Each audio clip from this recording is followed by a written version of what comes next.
If I was showrunner of Doctor Who, what would my era look like? That is what I'm going to be talking about today. This intro is the only part of this video that isn't heavily noted. This is just off the dome. But when I went to first make this video, my first thought was maybe I'll sit down for a little bit, unscripted, no notes, and just discuss it freeform. But then I started, making notes.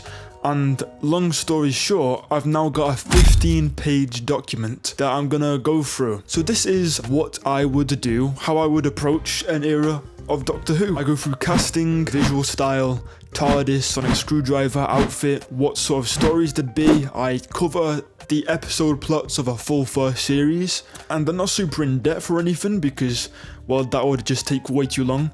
But if you guys enjoy this video and want me to maybe more in-depthly plan out multiple series worth of episodes, I'd probably do it. It was quite fun. Yeah, I'm just gonna explore this. We're gonna go through bit by bit, and then at the end I've got a few comments that you guys left that I'm gonna reply to and give my thoughts on. So let's go on with this. Now, first of all, with series format, I would probably continue on from the seasons of the current era. Like, say if Russell went from season 1 to 5, then I became showrunner, hypothetically in this situation, then I'd go from season 6 onwards. I'd continue with seasons.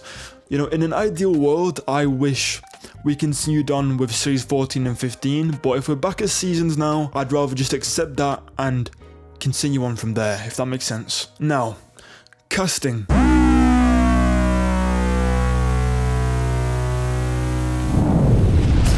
I may well end up mentioning several actors throughout this video, and as far as I'm aware, none of them have been involved in any major controversies.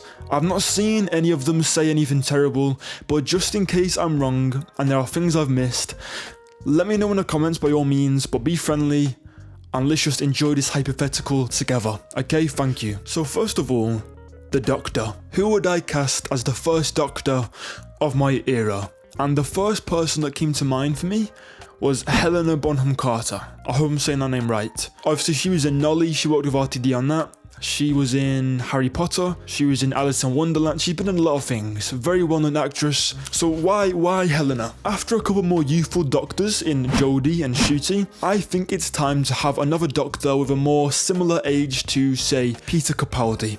And let's be honest, she would just nail the character. She's no stranger to the show, having worked with RTD before. She's a little older than the last couple actors, but still has an electric energy, an incredible range, and could hit every mark the character needs, in my opinion. Rich, I think, coming from a misshapen cripple. Hoppity hop, overlooked by his mother. Of course, she's a very well-known actress and might not be the easiest to secure, but for a couple seasons, I think it's possible.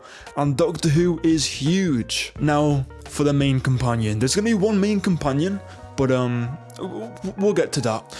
So for the main companion, I'm thinking Adam Abu. Again, I hope I'm saying that name right. This is a guy who is in Waterloo Road, and that is the only thing I've seen of him. I've not seen tons of his work, but when I watched his run in Waterloo Road, playing troubled student Danny, he was one of the standout performances.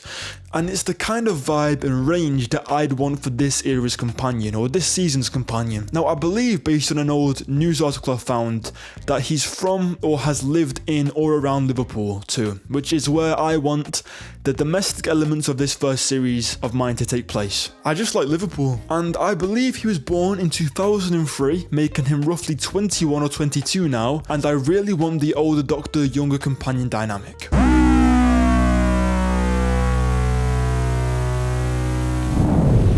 Now for the Doctor's characterization, that's the next thing I want to talk about. Now, the Doctor as a character, especially in the modern show, is relatively consistent with arcs and incarnation-specific traits sort of mixed in there. But this Doctor is the Doctor we all know and love. What is unique about this incarnation, though? Well, picture this. The bluntness of the 9th Doctor, but with more of a gentle kindness gained from later incarnations. She says it how it is, but she's nice, you know? She's been the 9th Doctor, she has some of that bluntness back, but she's also been the 13th Doctor. She's kind. She's got a lot of love in her. Though she's regained some of the 12th Doctor's older, wiser flavour of authority, and I want her to be quite alien. Ncuti's 15th Doctor, for example, has incredible social skills so far, and she still has them, though she's been a little lonelier before this series takes place. My idea is that she will have been travelling alone for a while beforehand. Maybe her ability to mask as human-like behaviour-wise is a little bit rusty. This Doctor is very, very Helena Bonham Carter. In range, I mean, and look and vibe sometimes. She'll be a little mad as well. More insane alien creature than the 15th Doctor, but less insane alien creature than the 11th Doctor, if that makes any sense. And when she's under pressure or angry or giving a speech, she is fiery and confident and direct.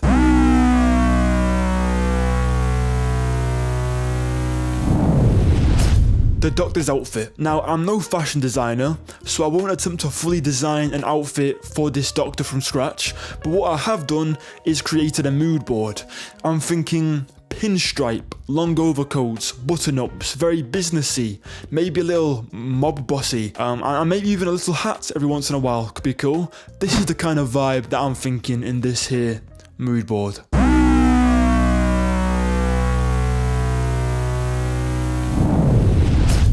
Now, the Doctor's Sonic. I definitely want to go back to the long screwdriver shape. Maybe something kind of sleek though, a bit smaller, kind of simple. So I'm going to start off with the base shape of the 4th Doctor Sonic. And I'm just going to sort of shorten it and get rid of the bit at the top. I'm just tweaking it a bit, making it a bit more sleek and simple. And at the end, this is the kind of Sonic I'd sort of explore style-wise. Simple, smooth, smaller, and I think it would go well with the outfit and vibe of this Doctor.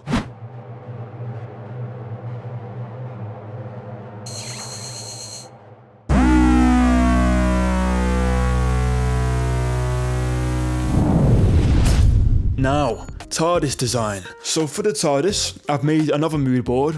I like the vibe of the 8th Doctor's TARDIS, and it'd probably be in that kind of range. I'm thinking vintage, warm colours, globes, books, browns and reds, fancy furniture, probably like a chessboard somewhere, clothing racks, that kind of thing. With, of course, the beautiful big high-tech console in the centre with lots of screens and gadgets. There'll be doors, ladders, stairs everywhere. Something big like Ncuti's TARDIS, but more cluttered and furnished and warm, if that makes sense.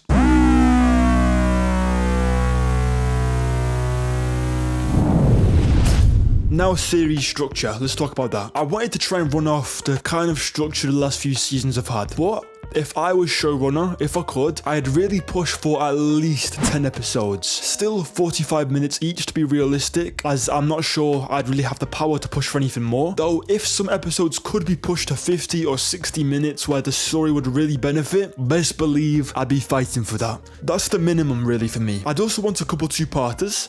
The best stories are often two-parters, as you can do far more to establish a world and its characters, so this is the general series structure. So episodes 1 to 3 will be standalone stories, episodes 4 and 5 would be a two-parter, 6 to 8 would be standalone stories again, then 9 and 10 would of course be a two-part finale.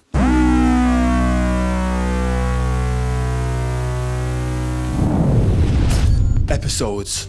So before I get into the episodes themselves, for this hypothetical first series, I want to describe to you the general tone. I want this series to be gritty and darker than the RTD2 era. I want it to feel more tonally close to Series 3 or Series 9, but not quite either of those, you'll see. I've also not put a crazy amount of thought into these episode ideas. I'm giving episode descriptions as a fun, hypothetical story idea thing. It's just to give an idea of the tone and direction I would take with the kinds of stories we'd be playing with. So don't take these too seriously, but if you all enjoy this video, like I said, maybe I'll make another video breaking down a more in-depth series arc and episode by episode plan for you all for another hypothetical Doctor Who series. So episode 1, Parasite. I'm gonna give this episode a little more detail than some of the others, as this is the setup. It introduces the setting, but yeah, episode 1, titled Parasite,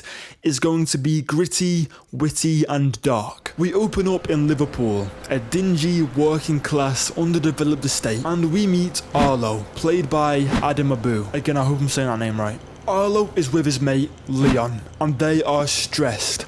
Leon's got a backpack hung over his shoulder, and they're dashing. Arlo follows him. Basically, Leon has nicked some stuff.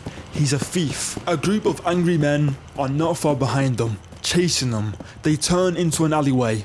Arlo, in the streets of Liverpool. Arlo is having a go at Leon, as he always gets them into these situations, but his complaints are interrupted by the approaching footsteps of the men. They back up further into the dark, shadowy alleyway. It's wide and branches off into smaller paths and dark corners. The boys drift apart, looking for hiding spots as the men approach. Arlo backs down a dark side path, hiding in some shadows. Meanwhile, Leon tries to do the same, until he steps in something squishy, a green substance on the ground, and it slithers, spreading slowly up his leg. Meanwhile, Arlo backs up over into his spot, before backing into something behind him, a solid box. He hits it with his back, the TARDIS. He has no idea what it is, of course. He just sees a blue shade on some kind of container hidden away in the dark. But before he has a chance to properly investigate, he hears Leon scream. He runs over, finding Leon, as his veins are beginning to glow a bright green, and his eyes turn a similar pale green at the edges. The men, of course, heard the scream. They're walking into the alley and look to be holding weapons. Arlo and Leon run. Leon stumbling, groaning the whole time, but a figure emerges from the darkness and stops them. The Doctor, wearing a pinstripe suit and a long overcoat. Follow me, quickly, she'll say, as she leads them through the dark alley and back towards the TARDIS. And that is how our Doctor and companion will meet. The Doctor will explain that she was following, tracking that green substance. It slithered off into the alley. She begins to ask why they were being chased, then notices Leon's face and veins. He's in agony. She explains that the substance is an alien parasite, and she has no idea how it got to Earth. Oh, it's a parasite. Ghastly thing. I was trying to catch it, but it seems to have caught you first, I'm afraid. Oh, it's all right. Here, I'll run a test. I'd say you've got a solid 50% chance of survival. So, chin up. The episode will continue with Leon turning into a monster, slowly, and then going on a rampage through the city. And by the end, it'll be gone. Not killed, not captured, gone, with Leon along with it. After a whole chase, a face-off from the Doctor against the police, and a desperate attempt to save innocent lives, the monster will end up cornered, surrounded, and will slip away through cracks in the ground, thanks to the Doctor facing off against it successfully. However, peace does indeed return. Now, generally approaching this episode, I want to really set up the tone of the series and give a proper taste of the background of Arlo. I also want to set up this Doctor as that classic mysterious stranger who shows up at the right time. Throughout this episode, I see the Doctor leaning into the fact that Arlo and his mate are getting into trouble all the time. The fact that Arlo's in a tough spot. A good person involved with bad things due to his circumstances, and she offers guidance, advice. She'll subtly lecture him. She sees him as a project. This is a Doctor who, after being back to square one, travelling alone again, and I would likely hint that she had been alone for a while before this series, well, she's a Doctor in need of direction, a purpose again, a project. Episode 2, a deal with the devil. So for episode 2, we're going historical. We're going crime drama, but it's supernatural, okay? Arlo insists on them trying to find and rescue Leon, but all they have is a remaining speck of the vile substance within debris that the Doctor had contained for testing. She warns Arlo that this is linked to Leon, sure. It might contain DNA, but it's alien. It's not quite compatible with him. It's unreliable, unpredictable, but Arlo insists. Now, this Doctor, I almost want to have the vibe of like one of those teachers at school who's well-intentioned and cares, you know, they're sound, they promote self-improvement and all that, but are also just quite mental. She's a mad old lady with a youthful energy. She is sure of herself, but up for an adventure.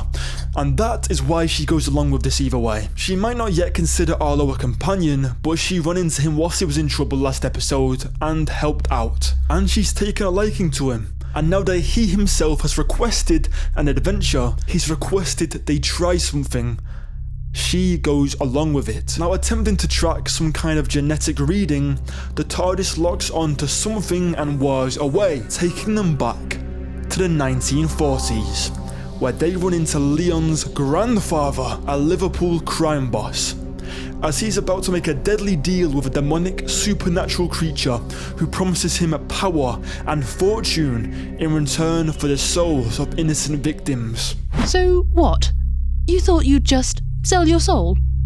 You thought you'd just make a deal with the real, actual devil? Are you insane? Oh, is it worth it? Is it worth the blood that's on your hands? That power? The Doctor and Arlo have got to play supernatural lawyers to free Leon's grandfather from the deal and stop the rampage of killings. I want this to be a cool, gritty, historical crime boss adventure, but also set up a bit of the reason why Leon had been in the position he was during the setup of episode 1. When the episode ends, after the day is saved and Arlo going back home, he'll visit his grandmother, who has raised him and his younger sister herself. She wishes to retire but can't afford to. She works for a tech company at a low level, assistant management for the store of a Liverpool branch, underpaid, overworked, doing her best. She scolds Arlo, she consents when he's been getting himself into trouble, and she pleads with him to look after himself, to do something with himself.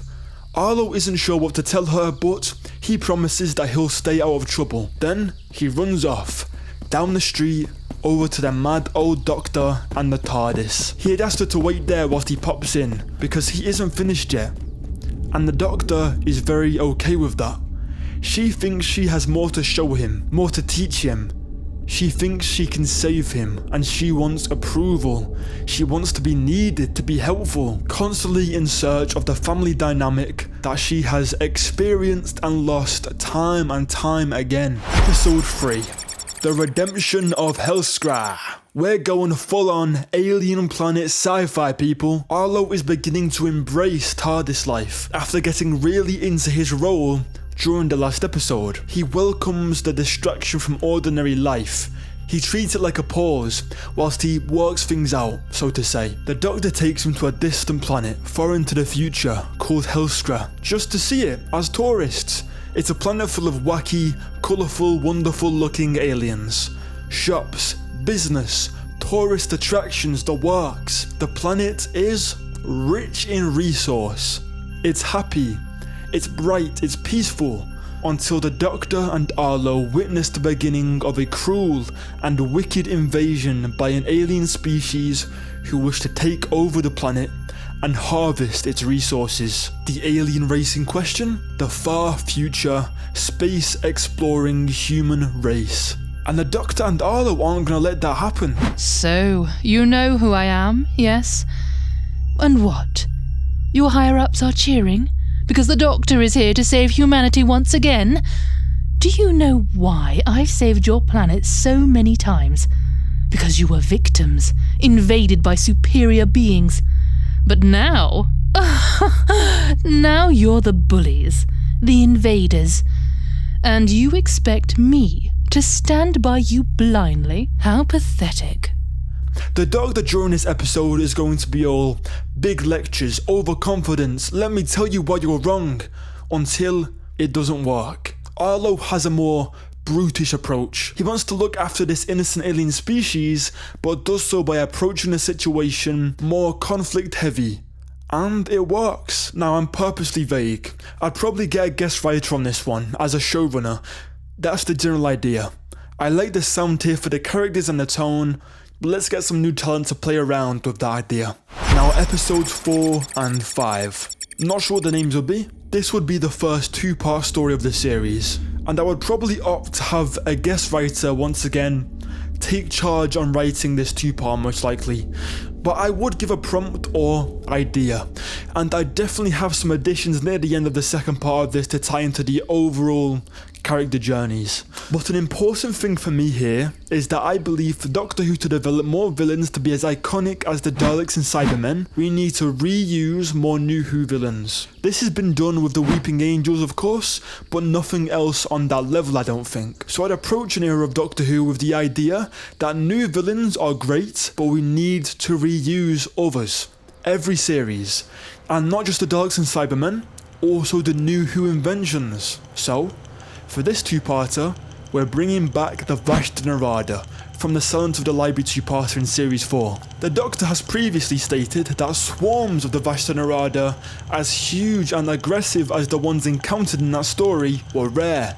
But what if that rare occurrence took place on Earth? What if a huge, never before seen swarm of Vashta Nerada began to spread quickly over the course of one dark night, covering the sky? And for those who don't remember, the Vashta Nerada are tiny creatures that exist in shadows, and in huge swarms are known as the shadows that melt flesh. So the idea is that this two-part story all takes place just before the sun sets, then during one night. With the Doctor trying to protect everybody, Arlo's grandmother and younger sister would likely join him and the Doctor for this, as of course he wants to keep them safe. This story being a two-parter would allow for a really steady pace. It gives us time to set up a good few scenes before the sun sets in the first part, and it allows for a real exploration of Arlo's family dynamic. I'd love this. Plus with the whole darker, grittier vibe for this era, it'd just work really well, I think. Now episode 6. Now hear me out. Angels in space.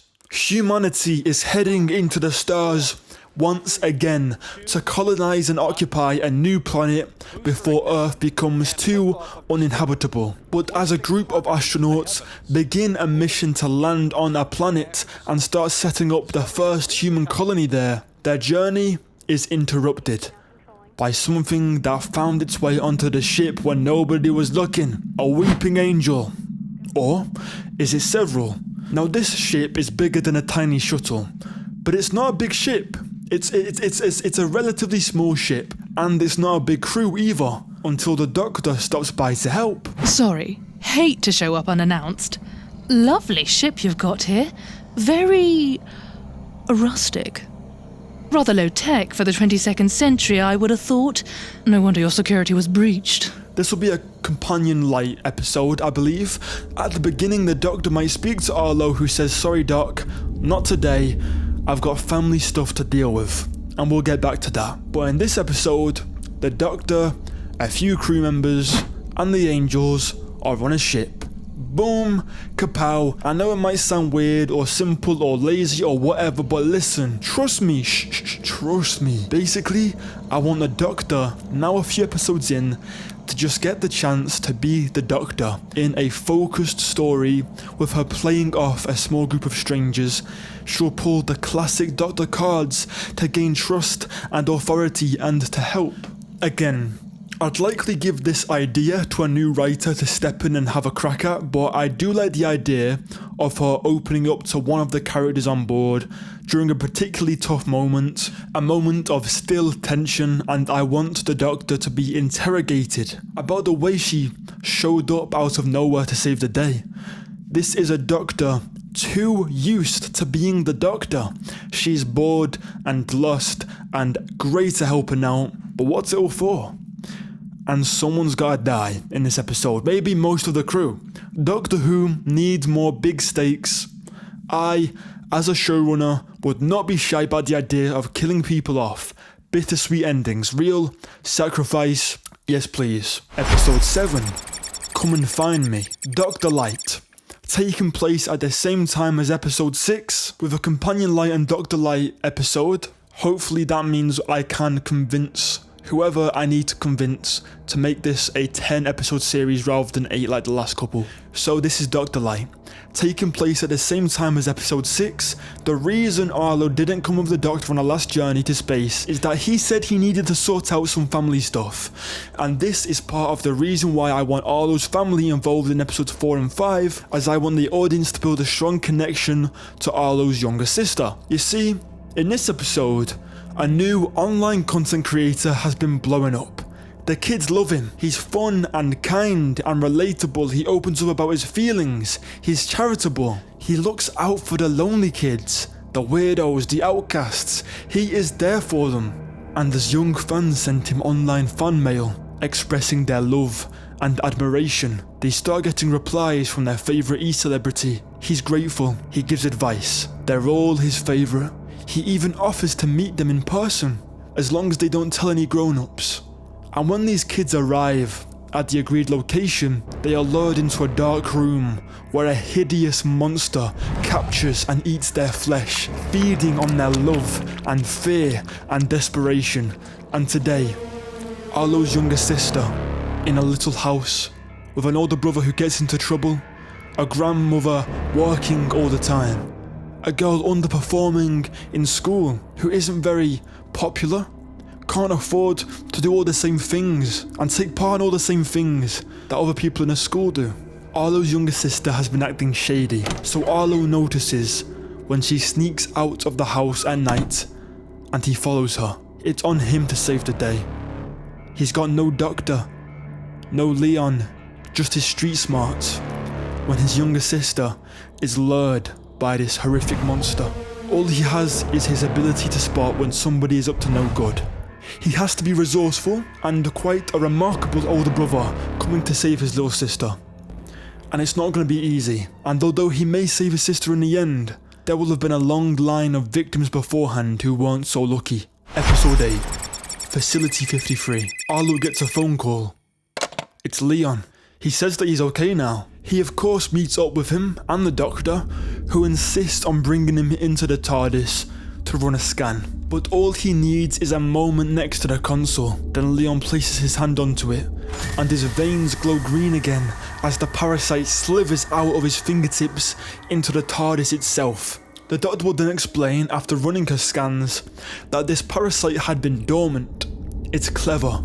It had hidden itself until a stronger host came along, and the host that it chose was the TARDIS. The TARDIS lights flash green. It whirs and trembles, they all rock and tumble as the TARDIS doors open. It's sliding across the ground of a dark place, bumping, crashing into walls. The TARDIS shuts itself off, refusing to move, whirring. Its antivirus system is working overtime, but until the parasite has been eliminated, they can't use it. But they can't stay here, because outside of those doors is a dark facility that they found themselves in. Terrible things have been happening. Experiments by the American government. A place so secret not even UNIT had known of its existence. And the test subjects have been woken from their slumber. They emerge from the wreckage left behind by the crashing TARDIS, and they want revenge over anyone they can find. Wait. Shush. Arlo. Leon. Listen. Do you hear that? Footsteps. We're not alone. Oh, of course we're not alone. It's never simple, is it? It's never just a broken down vehicle, call a mechanic, and oh, go home for tea. No, it has to be ominous footsteps. Well, that's just great. Leon might be free now from the parasite, which is now deep within the TARDIS' system, but now they all need to free themselves from Facility 53. Which eventually, of course, they do, by the end of the episode. And again, this one's an idea I might hand over to a guest writer. I'd just be stepping in for some parts at the beginning and end of the story. Episode 9, Horror in the Highlands. Okay, so this is where I step in once again to write and finish this series with a 2-part finale. Our first shot is of a tiny burning rock, hurtling through space until it reaches Earth, crashing into the ocean, not far from land. It causes an impact, but it is truly a tiny, tiny little rock. However, people will soon learn that this small rock brought something with it. A viral species that the Doctor is all too familiar with. Like I said before, I want to reuse more new Who villains. So once again, the big bad enemy of the finale story will be the Flood. I want to bring back the Flood from the waters of Mars. Something we're seeing more of in recent years is natural disasters. Floods, hurricanes, all sorts. And up north, in a small Scottish town, the sea level is rising in an unexplained way, as if it's literally clawing its way up the land. And once it reaches the first home, an outbreak begins. By the time the Doctor hears of this, it's already taken a town, and the infected people are making their way through Scotland, heading south. The Doctor, Arlo and Leon need to get up there to help. UNIT, of course, is already involved. The Doctor has them launch a mission to retrieve the TARDIS from the abandoned Facility 53. They deliver it back to her by helicopter, but when she unlocks it, the interior is still whirring, refusing to do anything else. It's still fighting the parasite.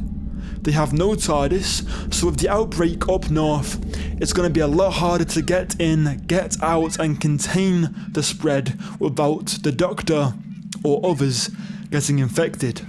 UNIT will help track the source and contain the infected water around the Scottish shores, but there's already an infected population and it's spreading. The infected produce more water, filling ponds and lakes, flooding streets. Leon is under the impression that the only way to save the world, the only way to stop the spread, is to burn the north of Scotland.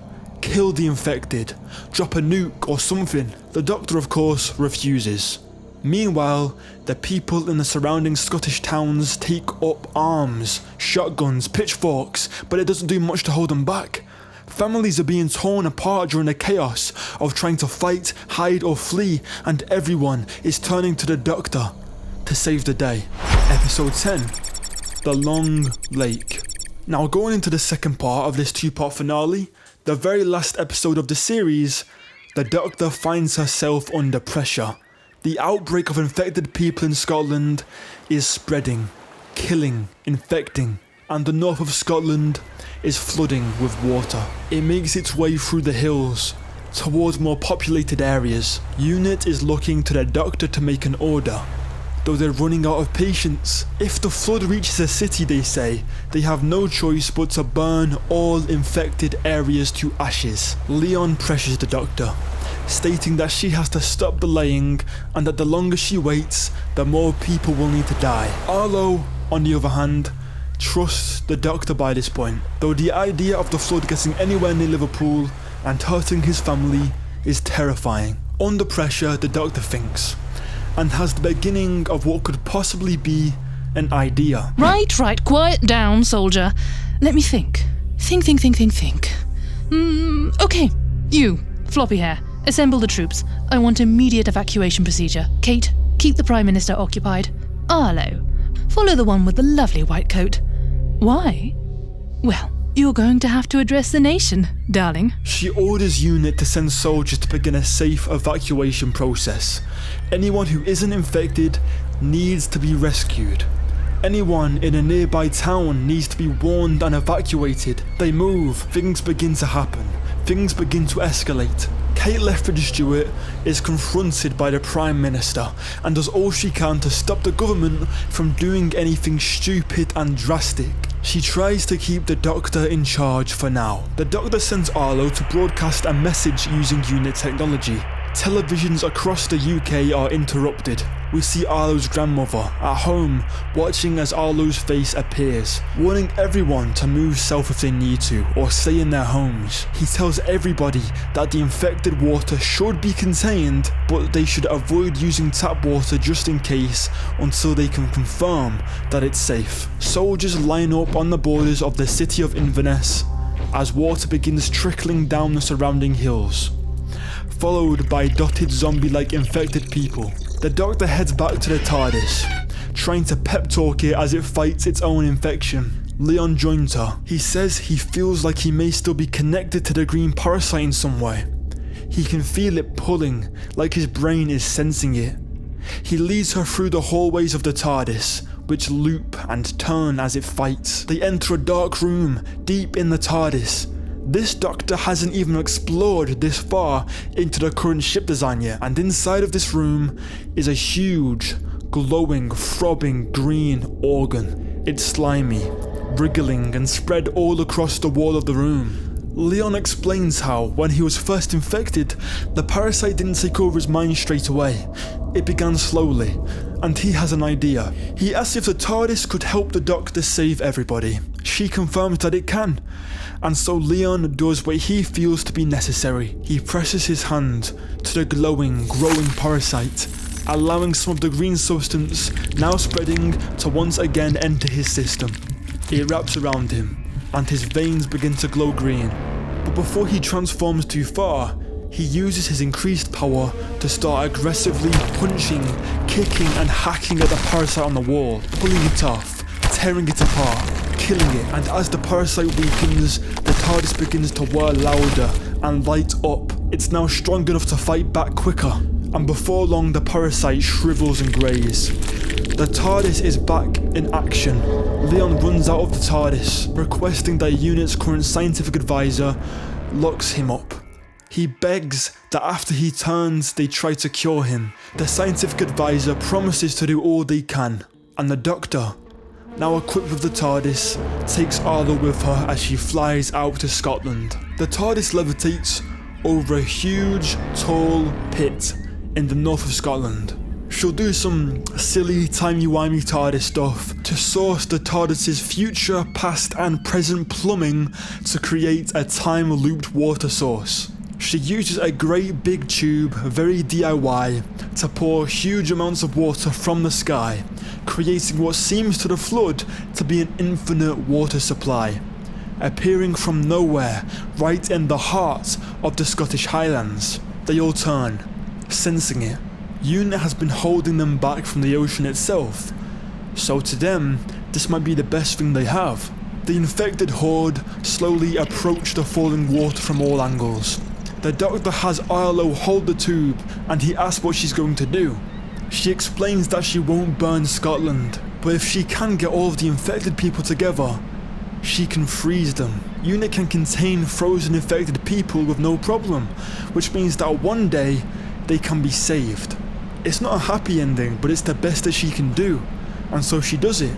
The infected horde moves into the water, absorbing it, huddled together and soaking it all in.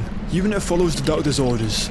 They'll use Capsdalian equipment to rapidly manipulate the temperature of this new lake and freeze it within seconds, freezing all of the infected people along with it. The infection will have been stopped, but between you and me, these guys will be cured far into the future, and they'll wake again in a world where everybody they ever knew and loved is long gone, and they'll be resentful. But that'll be a Series 2 problem. After his TV appearance, Arlo is hailed a hero, though he's seen so much, and he's lost Leon all over again. He goes home to her grandmother with a lot of questions. She will have already met the Doctor, of course, but now he needs to properly explain everything. UNIT is obviously going to try and hire Arlo because, well, they're UNIT, but what he really wants is to allow his grandmother to retire, to look after her and his sister. And now we can, though he'll hardly have time to be a space tourist anymore. So, off the Doctor goes. Her project is complete, but now, once again, she is all alone.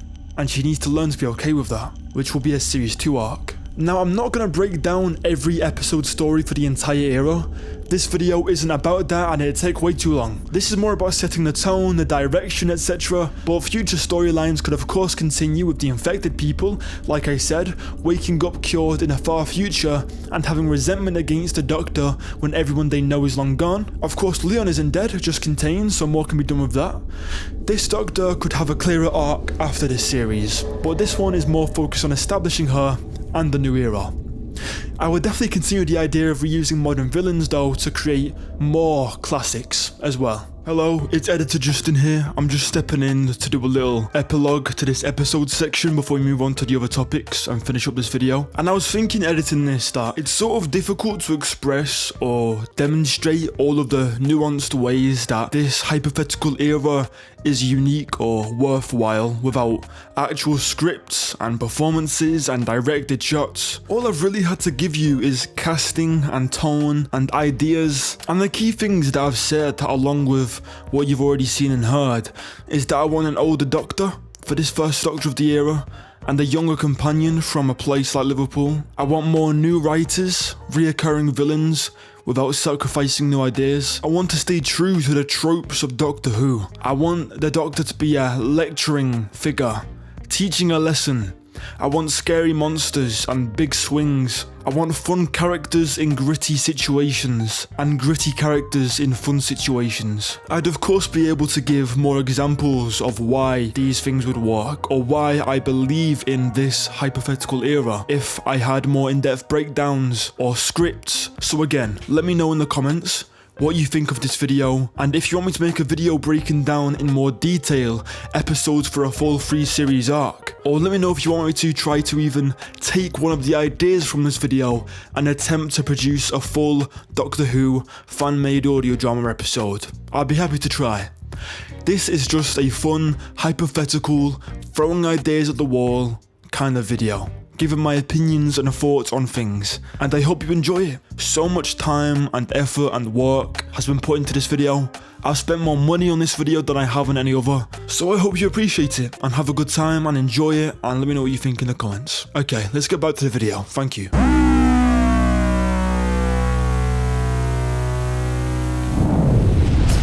Look, there are mixed thoughts on Doctor Who's music, I know, but for me, personally, if I can keep Murray Gold, I'm keeping Murray Gold.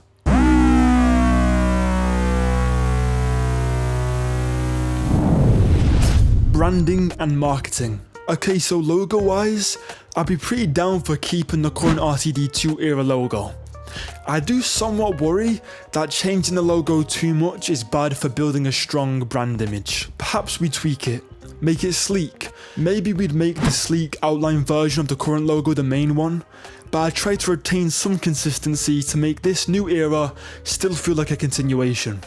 Well, when it comes to marketing, of course, we'll have trailers, billboards, the standard stuff, but I want to do some more interesting things. We'd kick off the early days with teaser clips, a 3D render of the Doctor Who logo standing in the Scottish Highlands as water creeps up onto the shore. Maybe we'd do one in Liverpool in the afternoon with the TARDIS just inside an alleyway, perhaps with a green substance just slithering around in some corner of the frame. Maybe we'd have a slow panning shot of a pigeon hopping around, approaching a shadow. Then as the frame moves behind and past a lamppost, the pigeon is now a skeleton, hinting at the Vashta Nerada. Things like that. Teasers before the big trailers. I also think it might be cool if we just put some police boxes around, one in Scotland, one in Liverpool, one in Cardiff, whatever. Put them up at night and in undisclosed locations, let people find them and just talk about them online. Maybe they could have teasers to be encrypted or release dates, things like that.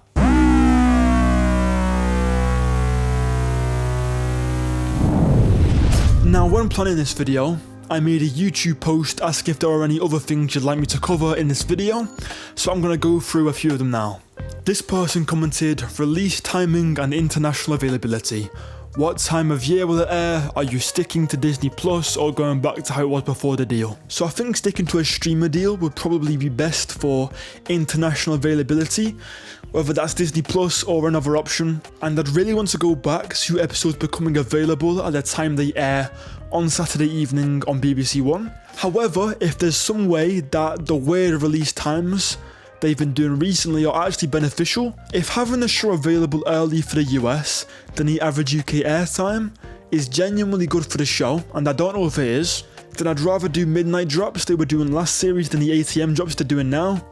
I can't express enough how much I hate that we're getting 8 AM drops for this next series. Midnight, I was okay with. I actually kind of enjoyed that, to be honest, but 8 AM sucks. And time of year, I don't know, spring, but I don't think it matters too much. Just not summer, not when it's super sunny, because people aren't going to be sitting around watching telly as much. This person commented, how would you resolve dangling plot threads, e.g. the Timeless Child, destruction of Gallifrey? So with plotlines such as the destruction of Gallifrey, I probably wouldn't touch it for now. Gallifrey lore is complicated and loopy now, and where we're at, I think we can for now just leave it be. But the Timeless Child stuff interests me a bit more. I do like the idea of perhaps touching on that, but not until this era is fully established for a couple seasons. But who knows? Maybe I'd open the watch and have the Doctor regain her memories, but we'll just see, I'm not sure. This person commented asking about spin-offs, and the length of time between each series and the number of episodes. Obviously I've already said I'd aim for 10 episodes. Length of time between each series, as short as possible. Ideally every year, but who knows. Spin-offs are a big yes for me. Obviously I don't know if the War Between the Land and the Sea is meant to be a limited or multi-season thing, but either way, I think we need to have a continuous, longer form, multi-series, unit-centered spin-off. There's a lot to do with it, and I think the main show would benefit from fleshing out the core members a bit more, character-wise. What is Kate Lefford Stewart's home life like? What does Mel do outside of work hours now? Can we give Rose's character a bit more lore? That's what interests me. I also like the idea of it being a bit more adult in tone. Then of course, if we have the main show and the more adult-centered show, we'd need a show more centered towards kids, like the Sarah Jane Adventures. Perhaps it could follow Arlo post my first season, maybe he befriends Rose. Or maybe it follows Arlo and a partially healed but partially mutated Leon running around the country battling monsters. There is definitely a hole to be filled there, I think. So that is all of my notes. That is my approach for if I was showrunner for Doctor Who. Again, if you want a more in-depth video talking about episode stories and maybe like a free series arc, whatever, let me know. But let me know what you think. Do you like my ideas? What do you like? What do you not like? What would you do if you were showrunner? Let me know in the comments. But yeah, curious to know what you think. Thank you very much for watching. I want to do more longer videos like this, so let me know what kind of videos you'd like to see. And thank you to the channel members. So I feel like I'm slurring my words a bit because I've been talking for so long.